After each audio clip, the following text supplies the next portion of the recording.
दोस्तों नमस्कार। एक बार फिर से स्वागत है आपके अपने YouTube चैनल देव जी के ट्रिक्स में। तो दोस्तों हम लोग यहाँ पर यूपीएसआई से संबंधित हिंदी का प्रैक्टिस सेट सॉल्व करेंगे जो कि आपके 2017 प्रथम पाली का है।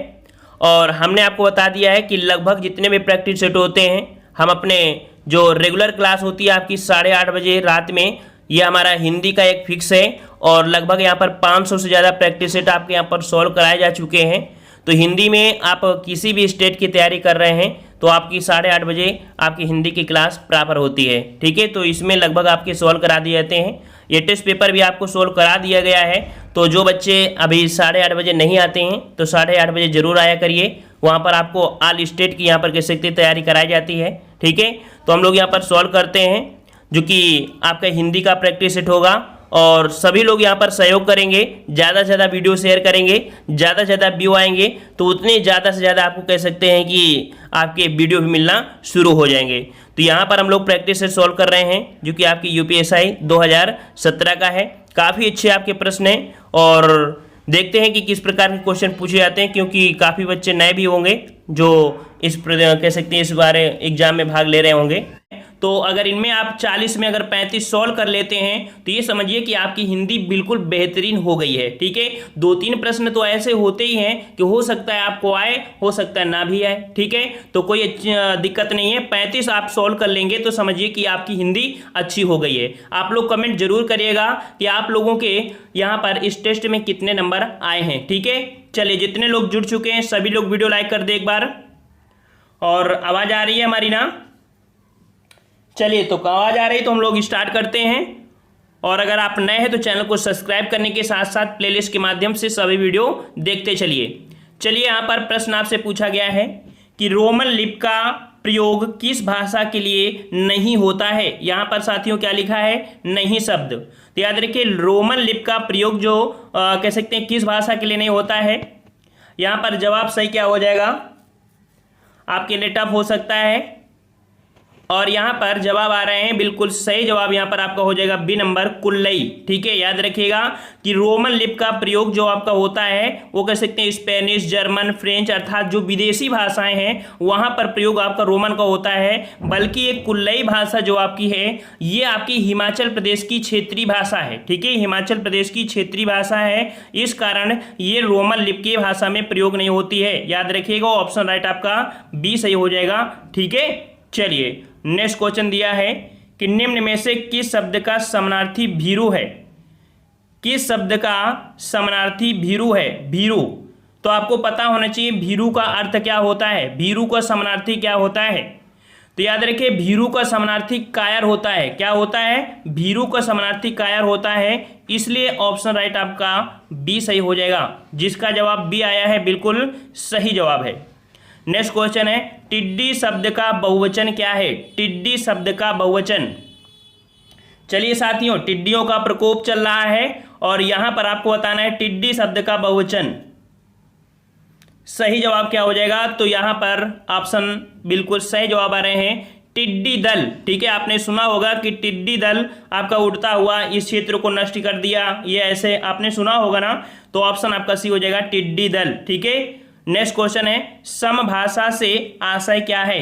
समभाषा, समभाषा किसे कहते हैं?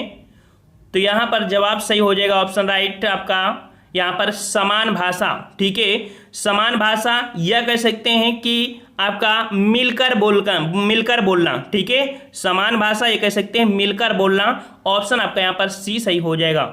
नेक्स्ट क्वेश्चन आपका दिया गया है अर्थालंकार का एक प्रकार नहीं है। इनमें से आपको बताना है कि कौन सा अर्थालंकार का भेद नहीं है। चलिए फटाफट आंसर दीजिए यहाँ पर।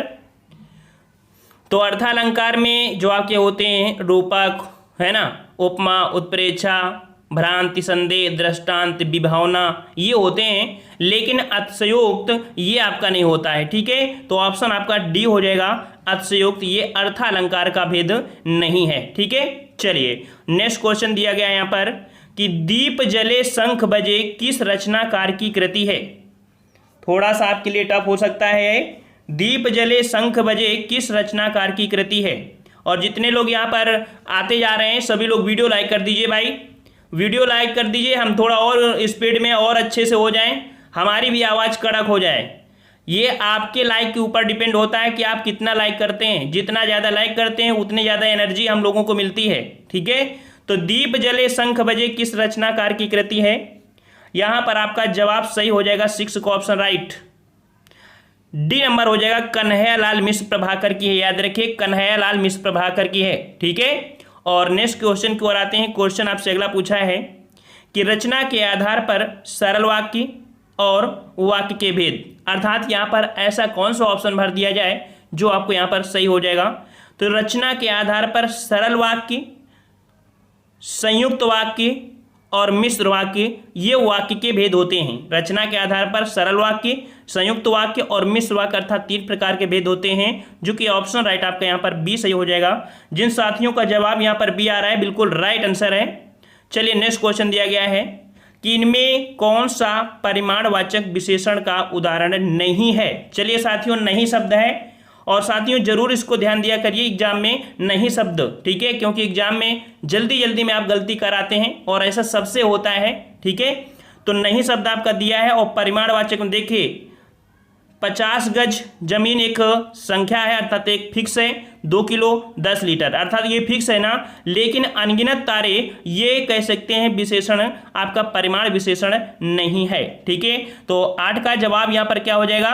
ऑप्शन आपका ए हो जाएगा, जो कि परिमाण नहीं है, ये अनिश्चित संख्या का बोध करा रहा है। ठीक है, चलिए साथियों नेक्स्ट क्वेश्चन आपसे आ गया है कि दिए गए विकल्पों में से कौन सा शब्द स्त्रीलिंग नहीं है। चलिए, दिए गए विकल्पों में से कौन सा शब्द स्त्रीलिंग नहीं है? 9 का जवाब दीजिए। चलिए 9 का ऑप्शन राइट आपका सही क्या हो जाएगा? यहां पर आपका देख सकते हैं कि स्त्रीलिंग शब्द नहीं है। यहां पर देखिए अनानास, चिल्का झील से आपको पता है कि ये झील है, मतलब कह सकते हैं कोई शब्द को दबी आवाज में भी बोल सकते हैं, है ना। सब्जी भी आपकी हो गई बुंदेली। यहाँ पर 3 आपको ऐसे दिख रहे हैं ये पॉइंट जो स्त्रीलिंग है, लेकिन अनानास 9 का ऑप्शन आपका ए हो जाएगा, ये स्त्रीलिंग शब्द नहीं है। ठीक है, ए सही जवाब हो जाएगा। नेक्स्ट क्वेश्चन है, सर्वदा एक वचन में रहने वाला शब्द कौन सा है? बहुत ही प्यारा प्रश्न आपका है, 10 नंबर। चलिए साथियों बिल्कुल सही जवाब देना है। यहाँ पर सर्वदा एक वचन में रहने वाला शब्द आपका कौन सा है? तो बिल्कुल सही जवाब आ चुका है, ऑप्शन राइट आपका बी हो जाएगा, जनता। याद रखिएगा, जनता शब्द जो होता है ये सदैव आपके एक वचन में होता है। ठीक है, चलिए नेक्स्ट क्वेश्चन आपका पूछा गया है, बताते हैं कि शब्द यहाँ शब्दों में चमत्कार है तथा बताते हैं कि यहाँ अर्थ में अद्भुत सौंदर्य है। अर्थात ऐसे कौन सा यहाँ पर ऑप्शन भर दिया जाए कि दोनों ही आपका सही हो जाएगा। तो यहाँ पर देखिए, यहाँ पर शब्द है और यहाँ पर अर्थ है। तो देखिए शब्दालंकार अर्थालंकार आपको मिल गया है। यहाँ पर अगर ऑप्शन में भर दिया जाए कि शब्दालंकार, ठीक है, शब्दालंकार बताते हैं कि शब्दों में चमत्कार है तथा अर्थालंकार बताते हैं कि यहाँ अर्थ में अद्भुत सौंदर्य है। यहाँ पर आपका जवाब सी भरा जाएगा। और जिन साथियों का जवाब यहाँ पर सी आ रहा है, इसका मतलब है कि रिक्त स्थान संबंधी आपकी समस्याएं खत्म हो गई हैं। चलिए साथियों नेक्स्ट क्वेश्चन आपसे पूछा गया है, इनमें कौन सी विपरीत शब्दों की उचित जोड़ी नहीं है?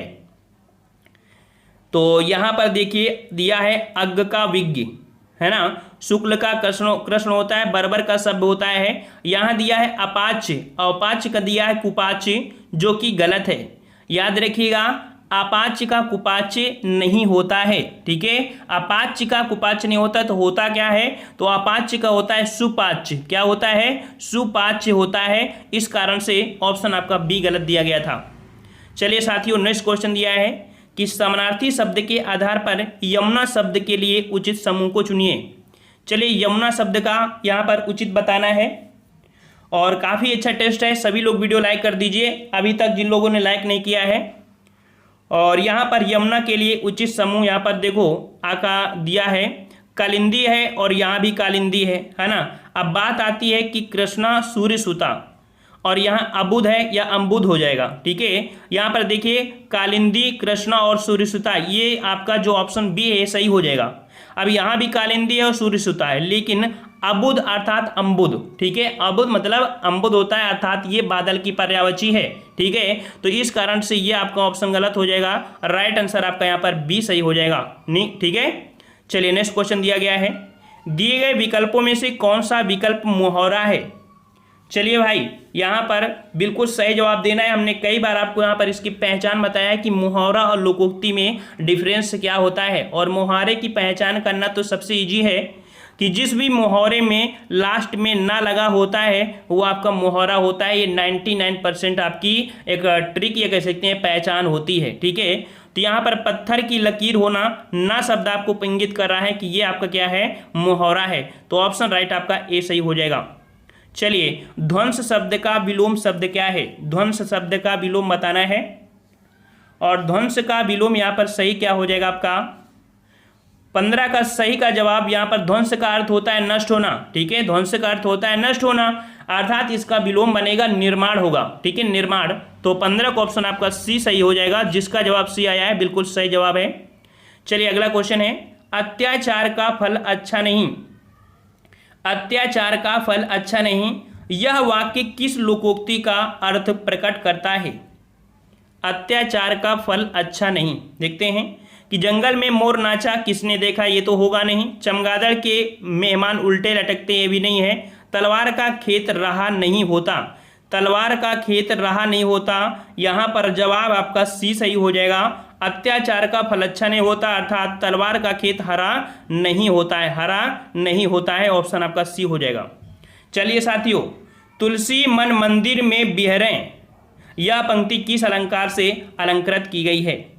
तुलसी मन मंदिर में बिहरें, हमने आपको ट्रिक बताया था, क्या बताया था, रूपक अलंकार में आपको डैश मैक्सिमम मिल जाता है ना। यहाँ पर मन की तुलना मंदिर से की गई है, अर्थात यहाँ पर आपका जवाब आपका डी हो जाएगा, रूपक अलंकार, ठीक है। मन मंदिर से उपमेय में उपमान की निषेध रहित आरोपण का बोध हुआ है, डी नंबर आपका सही हो जाएगा। चलिए साथियों, नेक्स्ट क्वेश्चन दिया गया है कि निम्न में से कौन सा वाक्य सामान्य भूतकाल का है।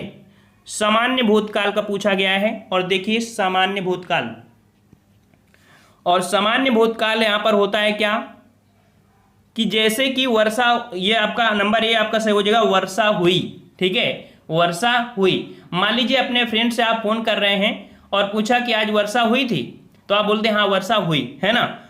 तो यहां पर कह सकते हैं कि जो अभी अभी वर्षा होती है इसे बोलते हैं, जो जस्ट काम होता है उसे बोलते हैं आसन्न, मतलब पास में या समीप होता है। तो ये तो आपका नहीं होगा, यहां पर जवाब आपका क्या हो जाएगा, वर्षा हुई, ये आपका सामान्य भूतकाल का है, ठीक है, ए नंबर। नेक्स्ट क्वेश्चन, जातिवाचक संज्ञा, सर्वनाम, विशेषण, क्रिया, अव्यय शब्दों से शब्द बनाए जाते हैं। यहां पर जातिवाचक संज्ञा सर्वनाम जो आपके हैं और विशेषण क्रिया अव्यय से जो आपके बनाए जाते हैं वो भाववाचक संज्ञा बनाए जाते हैं, ठीक है। क्या बनाए जाते हैं, तो भाववाचक, ऑप्शन राइट आपका जवाब हो जाएगा डी नंबर। नेक्स्ट क्वेश्चन दिया गया है, कह रहा आपसे वरिष्ठ साहित्यकार काशीनाथ सिंह को उनकी कृति रेहन पर रघु, रेहन पर रघु के लिए किस सम्मान से सम्मानित किया गया। रेहन पर रघु किसकी कृति है, यह आपकी काशीनाथ सिंह के है। और काशीनाथ सिंह का जो जन्म हुआ था ये आपका जीयनपुर पड़ता है कहीं आपके वाराणसी में, जीयनपुर, ठीक है, वाराणसी में हुआ था।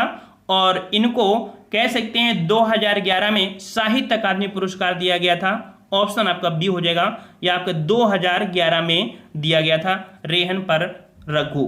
नेक्स्ट क्वेश्चन दिया गया है कि कोई सज्जन आपको बुला रहा है, इस वाक्य में किस सर्वनाम का प्रयोग हुआ है। चलिए साथियों, सबका जवाब सही होना चाहिए। कोई सज्जन आपको बुला रहा है, तो यहां पर देख सकते हैं कोई शब्द जो दिया है, कोई शब्द जो आपका दिया है कैसा है, पता नहीं है ना कि कौन बुला रहा है, अर्थात ये अनिश्चयवाचक सर्वनाम है, ठीक है, अनिश्चयवाचक सर्वनामिक विशेषण, ऑप्शन आपका सी सही हो जाएगा।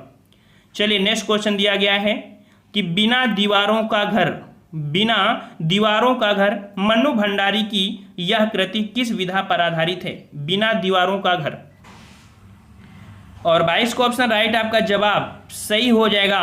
ये नाटक है, क्या है, ये नाटक कृतियां हैं, ठीक है, बिना दीवारों का घर, और एक और है रजनी दर्पण, ये मन्नू भंडारी की दो महत्वपूर्ण आपकी नाटक कृतियां हैं, ऑप्शन आपका बी सही हो जाएगा।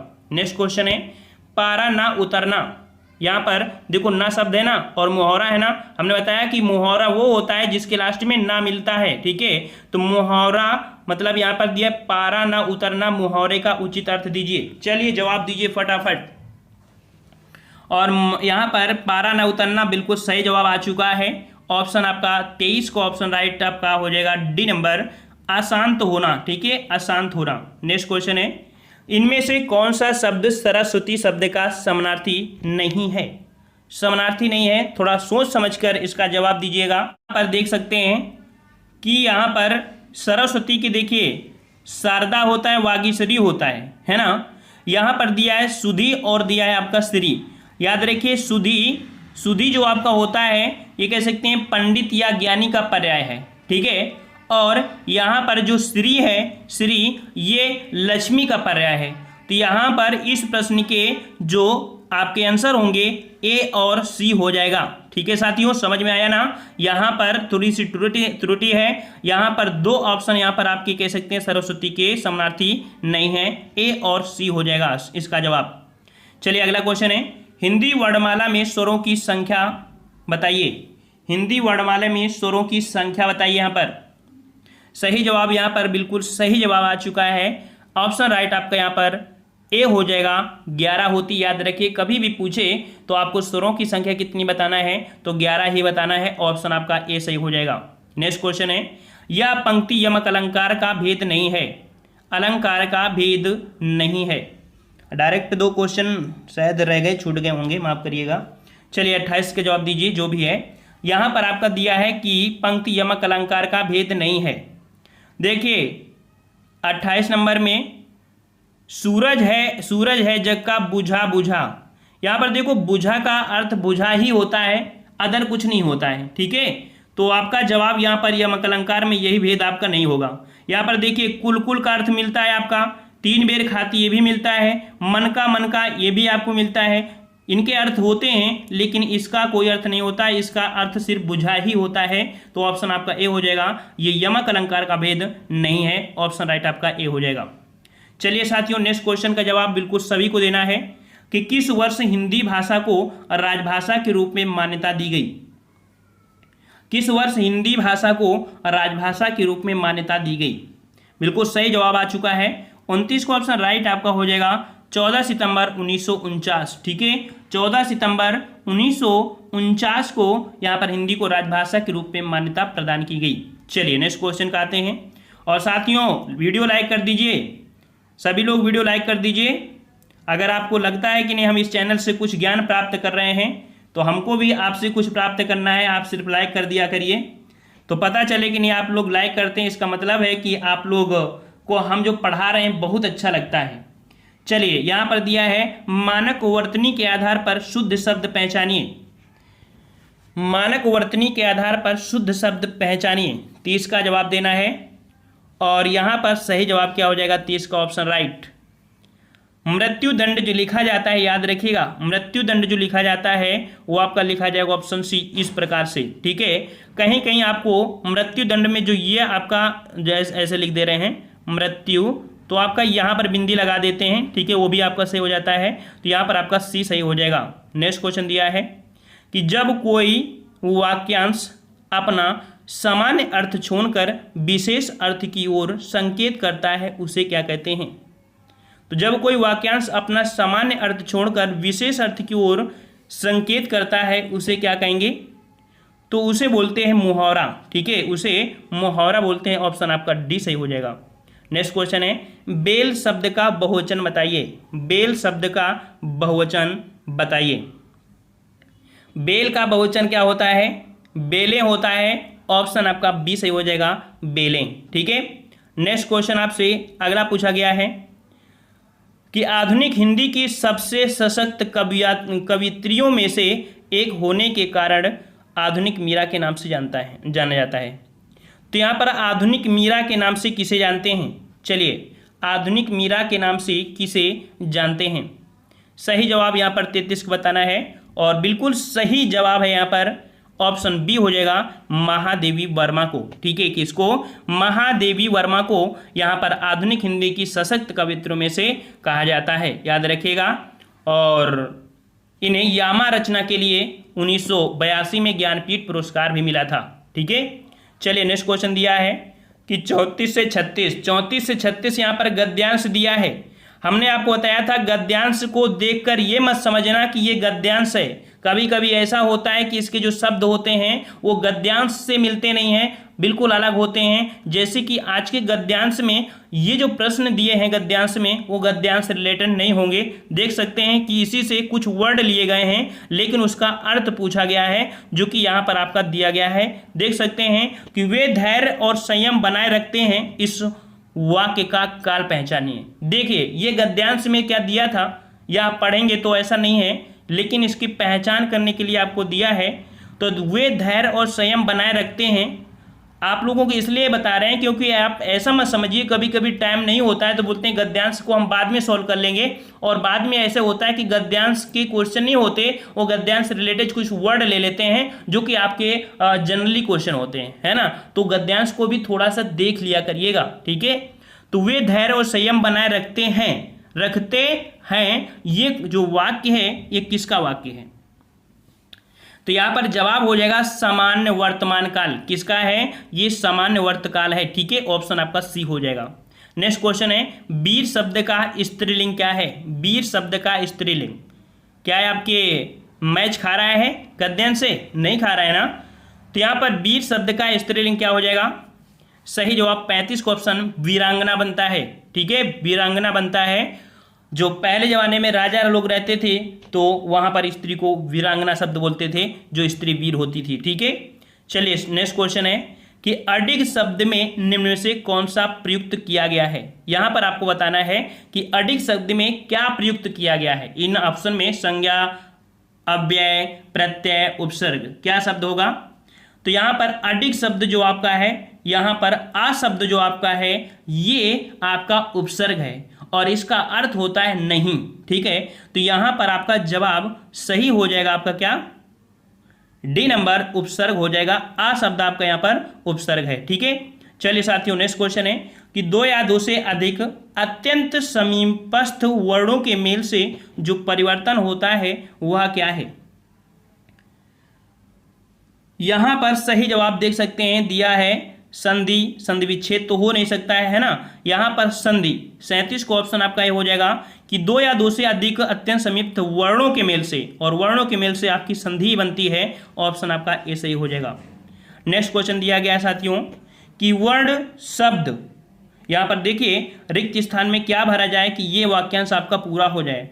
तो देखिए वर्ण होता है, पहले क्या बनता है? भाषा की सबसे छोटी इकाई क्या है? वर्ण है। उससे बड़ी इकाई होती है शब्द। ठीक है, और उससे बड़ी इकाई होती है पद। तो यहां पर आपका भरा जाएगा, पहले पद भरा जाएगा, फिर इसके बाद आपका होता है वाक्यांश। ठीक है, और वाक्यांश के बाद जो आपका आता है वो आपका बनता है क्या? वाक्य बनता है। ठीक है, वाक्य बनेगा। तो इस प्रकार पद और वाक्य, पद और वाक्य, ऑप्शन आपका डी हो जाएगा। चलिए साथियों नेक्स्ट क्वेश्चन है कि यह पंक्ति अनुप्रास अलंकार का उदाहरण है। देखिए यहां पर अनुप्रास अलंकार आपका कौन सा है? पहचान कीजिए फटाफट। अगर इसे पहचान नहीं कर पाए तो समझिए कि हिंदी में आपको अलंकार ये नहीं आते हैं। बिल्कुल सही जवाब है, सभी को यहां पर आ रहा है। अनुप्रास अलंकार हो जाएगा तरन तनुजह तट तमाल तरवर बहुछाए। ठीक है, यहां पर ता वर्ण की आवृत्ति के कारण यहां अनुप्रास अलंकार है। Very good. नेक्स्ट क्वेश्चन है कि कौन सा शब्द रक्त का समानार्थी अर्थ प्रकट नहीं करता? कौन सा शब्द रक्त का समानार्थी जो अर्थ है प्रकट नहीं करता है? 40 नंबर। तो देखिए रक्त के समानार्थी में रुधिर, लहू, शोषित खून आदि होते हैं। यहां पर दिया है रिपु। ठीक है, क्या दिया है? रिपु। रिपु का जो समानार्थी होता है वो आपका होता है शत्रु। क्या होता है? शत्रु होता है। इस कारण से आपका जवाब यहाँ पर ए सही हो जाएगा। ठीक है, कितना हो जाएगा? ए हो जाएगा। तो इस प्रकार से साथियों हम लोगों ने 40 प्रश्नों का यहाँ पर टेस्ट सॉल्व किया, जिसमें से 2 प्रश्न शायद आपके छूट गए थे। यहाँ पर आपको बताना है कि 38 प्रश्नों में आपने कितने प्रश्न सही किया है। साथ में हमने बता दिया है कि रात 10 बजे आपको जीके जीएस की एक क्लास चलती है जिसका नोटिफिकेशन नहीं आता है, तो आप लोग रात 10 बजे जीके के टेस्ट लगा सकते हैं। ठीक है, पसंद आया ना पसंद आया है, और जिन लोगों ने वीडियो लाइक नहीं किया है वो लोग लाइक कर दें, ठीक है। और इसके बाद हम लोग मिलते हैं नए वीडियो में, तब तक के लिए जय हिंद जय भारत।